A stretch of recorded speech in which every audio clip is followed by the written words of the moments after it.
This is Scott Becker with the Becker Private Equity and Business Podcast. Today we're discussing something that is a subject that's near and dear to my heart and things that we think about. And that subject is continuous improvement. And we'll talk about this in a number of different settings. We're joined here by Liz Hutson.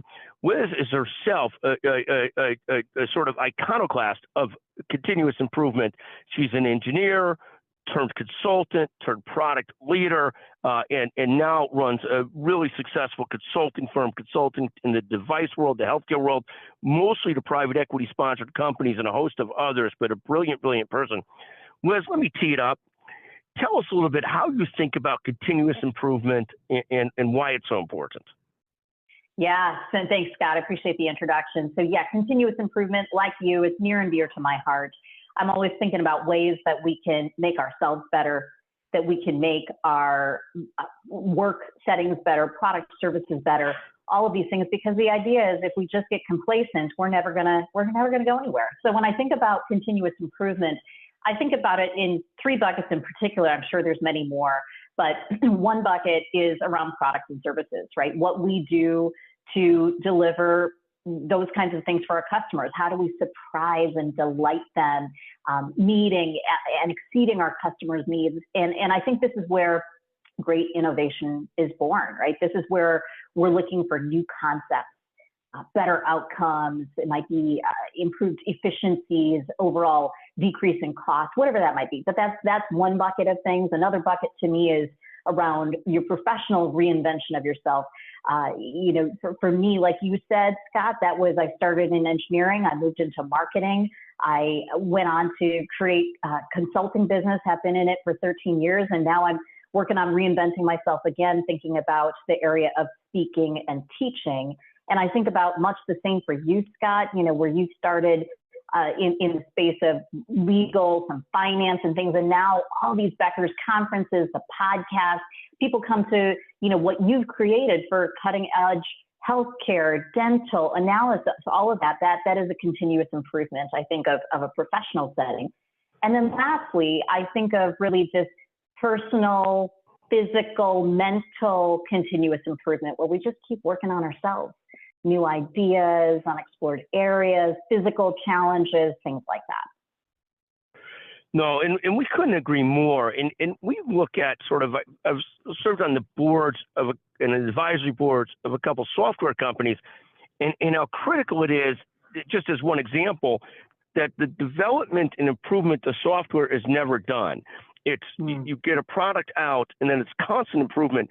And the greatest companies, whether it's the Apples of the world in healthcare, the Epics of the world, are just constantly trying to improve their software and what they do and their product, and they never stop. And that's sort of how it has to be almost as human beings as well. And then it's a matter of trying to be intentional about it as well. Tell me how you when you talk to customers, talk to clients about continuous improvement, what are some of the things you see, and how do people stay motivated and make that part of their sort of just how they do business, that they don't view it as ever done, that they're always improving and putting resources into it? So you got to put resources into it as well. Yes. I like the way you asked that question. The immediate and almost only word that comes to my mind is curiosity. And it's this idea of, if we can get curious about what our customers are doing, what they need, where they are frustrated, where they're excited, we get curious about those things and we start to chase those answers down. We only get better when we look for them, we find solutions to them, we share it with them. Curiosity is everything in that process. And it's important, I think, as far as a investment in that space, is when you think about the companies that are going to grow and are going to be profitable and be successful, they're the ones that are going to stay not only with, but just ahead of their customers to anticipate what those needs are and provide those solutions that are just going to make their lives, their work, their workflow easier, more effective, more most cost efficient, et cetera. So I think it's all about curiosity. And what about, we talk about, I always look at this constant self-improvement or improvement for software companies, where I think about it often, I think about it the most, how it's you're constantly commercializing, constantly improving. what about on a personal motivation level? And how do you focus your improvement to keep on trying to improve as a person or whatever you're trying to do, whatever your endeavors are? How do you think about those things?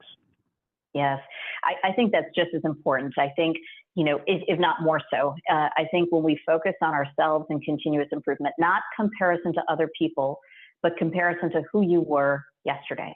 How do you make yourself better physically, mentally? I'm actually in the middle of a huge long book. I don't even know how I'm going to get through the end of this. It's a long book. It's outstanding. It's called Outlive. And it talks about this idea of pushing ourselves outside, one of many things. It talks about pushing yourself outside of your comfort zone for a lot of reasons. But as you're introducing new hobbies or introducing yourself to just new concepts and kind of pushing your brain in a different sort of way, this is really important and helpful for neurological health too. So there's a physical benefit to it, there's a mental benefit for it, and there's just a satisfaction, I think, in life as you get to learn things and do things new. So the thing is, you mentioned the book Outlive, which is, I think, the Dr. Peter Attia book, which is That's right. an absolutely fascinating book. And he talks about, and this has become a bigger issue as people live longer, this distinction between what he calls health span and lifespan, meaning you might live to 83, but the ideal world, your health is really good to 82, 83 too. And so many people, by not focusing on their mental and physical health and all these things, end up in a situation where their health starts to go down 10, 15 years before their life ends, and thus their quality of life, that last period of time, is just not nearly as good as it could be. So there's constant focus on improvement and taking care of oneself.